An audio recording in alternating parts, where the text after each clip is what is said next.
Shalom Jemaat CWS Gedung Kenanga. Selamat datang di podcast History. Senang hari ini bersama-sama dengan kita dua orang yang begitu mengasihi Tuhan, mencintai hadirat Tuhan, tentunya pasangan suami istri yang sungguh-sungguh melayani Tuhan. Ini dia Ibu Rini dan Bapak Priyo. Apa kabar Ibu Rini dan Pak Priyo? Baik. Puji Tuhan, Puji baik. Tuhan, sehat semua. Amin. Anak-anak juga sehat semua ya Pak Priyo? Sehat semua. Tentu masa pandemi, ada gak bisa di-share kegiatan apa saja yang dilakukan saat-saat ini? Pada saat pandemi saat ini banyak hal yang kita lakukan untuk kegiatan-kegiatan kita tentu sangat terbatas ya. Tapi kita berusaha memaksimalkan apa yang bisa kita maksimalkan dalam setiap aktivitas kita. Memang dalam hal melayani juga banyak sekali hal-hal yang kita maunya lebih, tetapi kita sangat terbatas dengan adanya pandemi ini. Yes, kalau Ibu Rini sendiri mungkin bagaimana nih kegiatan atau aktivitasnya selama masa pandemi ini? Sama mungkin dengan ibu-ibu lain di belahan dunia manapun saat ini terdampak pandemi, sehingga kita lebih banyak berkegiatan di rumah. Secara fisik kita memang lebih banyak di rumah sekarang, tetapi memang sebagian pikiran dan hati kita ada di tempat lain gitu ya. Jadi kita mengurus sekolah, kita mengurus klinik dari tempat-tempat kita berada, dan juga sebagai ibu rumah tangga tentunya saya dengan mengurus rumah tangga dan anak-anak. Wow. Jadi walaupun pandemi sebenarnya nggak membuat seluruh kegiatan terbatas. Betul. Pak Priyo dan Ibu Rini juga memiliki sebuah pelayanan yang khusus. Pelayanan terhadap anak-anak yang berkebutuhan khusus. Mungkin bisa diceritakan ke Jemaat CWS Gedung Kenanga juga. Bagaimana awal, bahkan dari sekolah apa yang diambil sampai akhirnya bisa bekerja di bidang tersebut. Baik, saya jawab ya.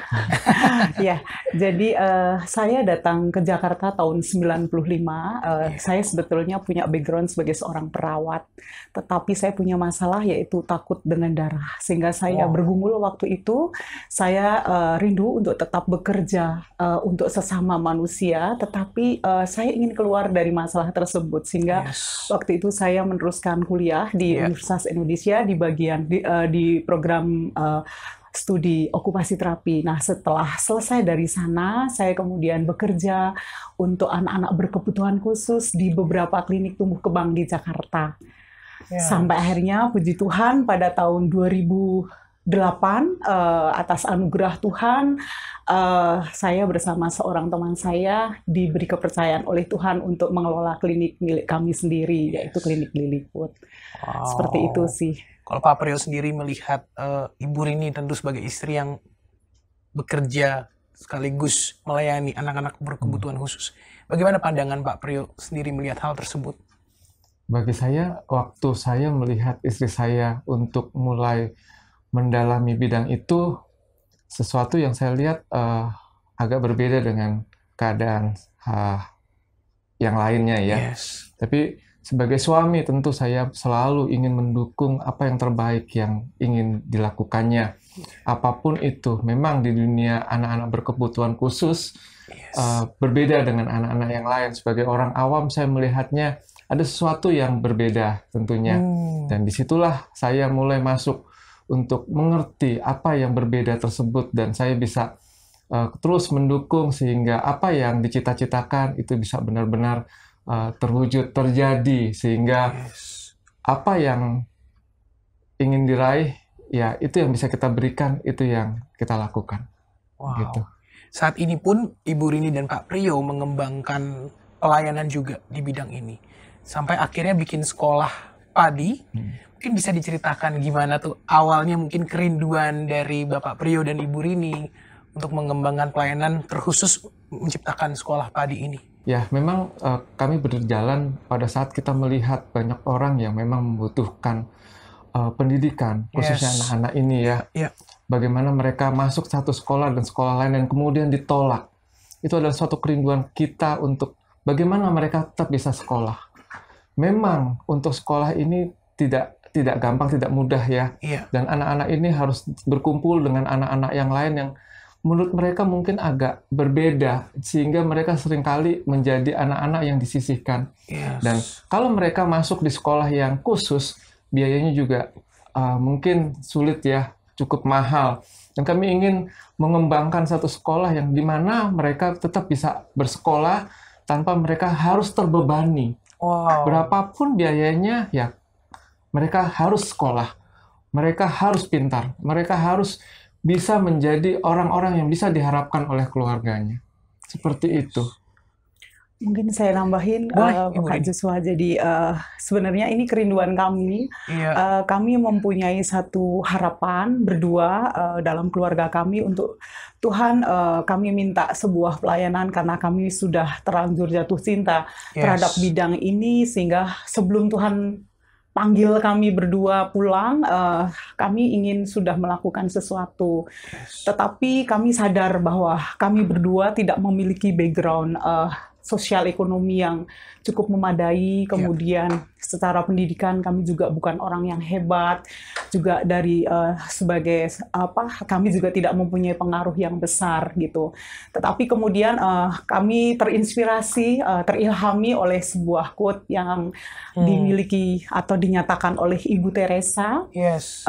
Jika kita tidak bisa melakukan hal besar di dalam kehidupan kita, maka kita dapat melakukan hal-hal kecil, tetapi dengan cinta yang besar. Akhirnya saya dan suami minta kepada Tuhan, kalau memang Tuhan bukan ciptakan kami sebagai kayu besar yang bisa untuk membangun galangan kapal Nuh misalnya. Kami hanya mohon misalnya kami diizinkan menjadi ranting kecil, tapi kami ingin entah jadi tusuk giginya Tuhan, entah jadi sumpitnya Tuhan, entah jadi pensilnya Tuhan. Itu kerinduan kami. Dan setelah berdiskusi, bicara cukup atau tidak cukup masalah uang itu relatif. Kebutuhan kami cukup besar, tetapi kami berdua berkomitmen bahwa saatnya to say enough for ourselves. Dan kemudian lahirlah Sekolah Padi yang bernaung di bawah Yayasan Ilmu Padi, dan ini merupakan tahun ke-10 bagi mereka. Tahun ke-10 bagi setiap anak-anak yang Bapak dan Ibu juga tampung. Ini berarti benar-benar sosial. Ketika mereka nggak punya finansial yang baik untuk sekolah, boleh masuk. Ya, jadi di luar sana seperti tadi Pak Prio sudah sampaikan, banyak orang tertolak karena mungkin kondisinya dianggap berat, kemudian atau ketika tidak ditolak secara kondisi, barangkali secara finansial biayanya mungkin terlalu tinggi, sehingga kami menerapkan sebuah sistem di mana bagi yang mampu kami sodorkan biaya yang tentu tetap friendly, biayanya tetap terjangkau, karena bagaimanapun memiliki anak berkebutuhan khusus, bagi kami pribadi melihat itu sebagai sebuah beban gitu. Jadi kita tidak mau mengambil kesempatan ini sebagai ladang bisnis atau apa. Nah, bagi yang mampu kami memang menetapkan satu rate tertentu yang pasti terjangkau, tetapi yang tidak mampu kami sodorkan surat pernyataan seberapa mereka mampu, silahkan diisi. Itu adalah kesepakatan kita sama-sama tanggung jawab sebagai orang tua dan saya juga sebagai pihak sekolah. Seperti itu. Seperti itu, Bu Rini. Jadi kita juga belajar bahwa tadi Bu Rini bilang cukup untuk diri sendiri dan mulai menjadi berguna. Nggak perlu seperti terlihat kayu yang besar tadi disampaikan. Cukup jadi kayu yang kecil atau ranting, tapi bisa berguna buat banyak orang. Seperti halnya pelayanan-pelayanan pada umumnya, Ibu Rini dan Pak Prio. Tentu ada tantangan yang menguji kita, kadang menguji iman kita bahkan. Mungkin bisa di-share, dibagikan kepada jemaat juga. Tantangan seperti apa yang pernah terjadi yang membuat Pak Prio dan Ibu Rini sempat khawatir, cemas, atau takut akan masa depan dari Sekolah Padi ini. Apalagi kita lihat masa pandemi seperti ini. Tantangan yang saya rasakan yang paling berat dalam berjalannya Sekolah Padi adalah bagaimana kita bisa mengelola sumber dana sementara kita sendiri juga mengalami keterbatasan-keterbatasan dari sumber dana ya. Bagaimana kami harus saling support dalam sistem dana, di mana pendanaan ini benar-benar kita mandiri ya. Kita begitu sulit, tetapi kita selalu yakin bahwa Tuhan pasti cukupin. Dan selama berjalan Tuhan cukupin. Dan tidak ada hal yang Tuhan tidak pernah berikan. Memang rasanya berat. Waduh, udah waktunya bayar. Tetapi Ya, waktunya Iya. Tuhan begitu indah, Tuhan beri sesuai dengan apa yang kita butuhkan. Dan banyak anak-anak yang memang bisa kita tampung di sana untuk bisa tetap bersekolah, untuk mereka bisa lebih baik lagi dari kondisi yang ada. Itu tantangan-tantangan yang menurut Yes. kami lumayan membuat apa ya, stres juga ya, stres juga, cukup Betul. khawatir juga. Waduh, Betul. ini kalau nggak bisa bayar Aprio. sewa, bagaimana anak-anak Iya. ini? Waduh, gaji guru gimana? Waduh, THR-nya gimana? Seperti gitu. Ya itulah tantangan-tantangan yang memang begitu luar biasa yang kita hadapi di luar tantangan-tantangan yang Yes. lain ya. Tentunya buat guru-guru juga dan teman-teman yang ada langsung berhubungan dengan anak-anak ini punya tantangan-tantangan lagi yang berbeda. Seperti itu. Betul. Mungkin Bu Rini ya. Mungkin saya Tantangan, nambahkan. spesifiknya seperti Iya, apa yang seperti terkait itu. tadi anak-anak dengan Betul. gurunya misalkan. Jadi kadang-kadang kita dalam kondisi lelah, kita juga Iya. lupa bahwa ini adalah anak berkebutuhan khusus, sehingga Betul. ketika mereka jambak kita misalnya pukul gitu ya, atau diberikan instruksi tetapi tidak langsung paham, memberontak, kesan-kesan seperti itu yang ya bisa membuat kita lelah. Tapi kalau kita kemudian berbalik lagi bahwa ini adalah anak berkebutuhan khusus yang tentu kita harus mempunyai cara pandang yang khusus juga terhadap mereka. Jadi kita sedikit mulai lebih dapat rileks. Dan kalau sekarang mungkin di antara teman-teman guru sudah bisa saling bercanda di tengah mungkin darah kita yang sedang nyecer-nyecer seperti itu, kita bersyukur bahwa itu adalah merupakan sebuah proses juga.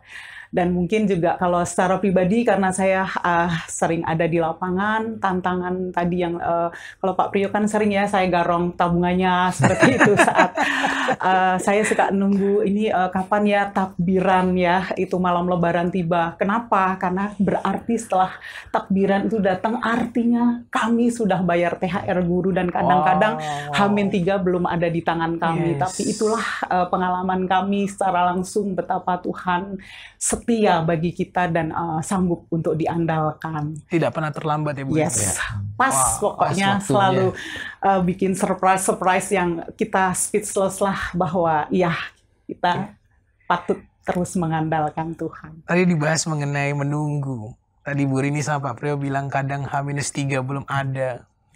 Bagaimana respon dari Bu Rini dan Pak Priyo untuk melihat waktu Tuhan itu? Karena tentu banyak yang tidak bisa menerima waktu Tuhan yang dianggap terlambat gitu. Karena H-3 nih, kita mungkin udah cari respon, udah marah-marah ke Tuhan dan lain-lain.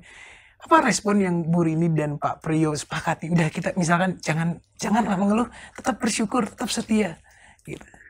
Kalau jujur sih mungkin sebagai perempuan kan kita lebih banyak mengatur keuangan ya, baik di rumah maupun di tempat pekerjaan seperti itu. Saya mungkin lebih banyak panik gitu. Tetapi Pak Priyo terkadang dengan gayanya yang datar-datar suka bilang Tuhan pasti sediakan, Tuhan setia dan seterusnya. Dan seringkali saya nganggap itu bukan pernyataan yang sebenarnya empati gitu. Nggak ngerasain ya, gue udah jantungnya mau loncat keluar seperti itu. Tetapi pada kenyataannya demikian. Bahkan saya pernah mengalami satu, saya anggap mukjizat karena waktu itu sudah H-min sekitar 3 dan puji Tuhan kita dipertemukan dengan guru-guru yang luar biasa. Saya bersyukur meskipun kami berbeda iman, tetapi dalam perjalanannya kita bisa berjalan di rel yang sama di dalam sekolah ini. Gitu, mereka tidak pernah menuntut THR sebetulnya, tapi karena ini memang sebuah kewajiban. Dan akhirnya ada satu orang yang pernah meminjam kepada kami dan kami sudah menganggap bahwa pinjaman itu hilang gitu. Tetapi ternyata karena dia dapat THR, dia pulangin ke kami dalam jumlah yang cukup untuk membayar sekitar 14 orang guru. Dan itu buat saya adalah sekali lagi pengalaman bahwa Tuhan itu baik, sanggup diandalkan. Mungkin apa visi ke depan untuk sekolah padi, cita-cita yang ingin diraih ke depan lagi dari sekolah ini, dari baik dari Pak Priyo mungkin atau Ibu Rini? Secara pribadi kami ingin tetap mengambil bagian. Seperti tadi kami sampaikan bahwa mungkin kami bukan kayu besar ya, jadi kami mungkin hanya ranting-ranting kecil, tetapi kami tetap ingin berkontribusi dalam pendidikan ABK yang ideal. Ideal di sini artinya bahwa anak-anak ini mendapatkan layanan pendidikan yang Yes. memadai sesuai dengan kebutuhan serta kondisinya. Namun demikian di sisi yang lain juga kita bisa menyediakan biaya-biaya yang terjangkau, Iya. lebih ramah biayanya terhadap keluarga para ABK. Atau bahkan saya bermimpi bahwa sebelum kami berdua dipanggil, ini sudah menjadi sekolah gratis gitu ya. Jadi itu adalah salah satu mimpi kami. Kami sedang berjuang untuk ke arah sana, dan kerinduan kami dengan demikian kami bisa lebih banyak lagi menjangkau Yes. dalam pelayanan, bahkan bisa melayani tanpa memandang latar belakang agama, ya. suku, ras, seperti itu. Jadi maupun sosial ekonomi, mereka semua berhak apapun kondisinya. Bagi kami ABK adalah sesama manusia yang punya harkat dan martabat yang sama dengan kita, sehingga kita harus manusiakan mereka sebagai sesama manusia Setuju dengan sekali. sebaik-baiknya. Setuju sekali. Itu sih Kak Jos, jadi harapan kami ke depan demikian. Pak Priyo mungkin mau tambahin? Ya, harapan saya ya itu ya, bahwa apa yang kita punya saat ini, apa yang bisa kita berikan saat ini, apa yang menjadi bagian kita saat ini bisa benar-benar dipakai untuk banyak hal, dan setiap orang yang memang membutuhkan bisa benar-benar menerima dari apa yang mereka butuhkan. Kita sebagai kepanjangan tangan Tuhan memberi yang terbaik buat banyak orang, dan itu semuanya Tuhan hanya pinjam tangan kita, dan kita berharap bahwa sekolah ini benar-benar menjadi sekolah yang besar, Yes. tetapi juga menjadi sekolah untuk harapan banyak anak-anak berkebutuhan khusus, Ya. khususnya mereka yang membutuhkan uluran tangan kita. Ya. Mungkin kalau saat ini kita melihat kita dana terbatas, Ya. tapi satu hari saya yakin bahwa Tuhan akan memberi yang luar biasa. Amin. Dan anak-anak ini, siapapun mereka, boleh bersekolah dan boleh merasakan berkat Tuhan melalui tangan-tangan banyak orang melalui sekolah ini. Yes. Itu Berarti saja. sudah banyak alumninya juga ya, Bu? Dan Sudah. juga Bapak ya. Rasanya bagaimana melihat alumninya sudah lulus dari sekolah? Terbayar. Capeknya tuh rasanya Terbayar, bisa hilang iya. gitu loh. Iya. Stresnya bisa ya berkurang gitu. Tapi ya ada rasa Yes. sukacita yang lebih lagi. Karena di perjalanan kita rasanya kok kayaknya nggak mungkin. Tapi Ya. ternyata oh bisa juga ya gitu. Dan Tuhan berikan sesuatu yang luar biasa melalui Wow. sekolah ini. Saya rindu juga bisa kapan-kapan main Boleh. ke Silakan. sekolah. Di daerah mana, Welcome. Bu Rini dan Pak Priyo? Di daerah Ciganjur, Jagakarsa. Oh, Jagakarsa. Ya, jadi kalau itu paling gampang patokannya adalah Kebun Binatang Ragunan. Ya. Ya, kurang lebih berjarak sekitar 4 km dari sini. Berarti kapan-kapan saya boleh main ke sana? Boleh sekalian ke Kebun Dengan senang Binatang. hati. Sekalian berekreasi sudah Boleh. dibuka ya. Terakhir Pak Priyo dan Bu Rini, mungkin bisa dibagikan juga pesan-pesan khusus bagi jemaat untuk bagaimana setia dalam melayani, dalam kondisi apapun. Oke. Jadi saya yakin bahwa Tuhan telah menentukan sebuah tujuan akhir dalam masing-masing kehidupan kita sesuai dengan visinya Tuhan yang indah.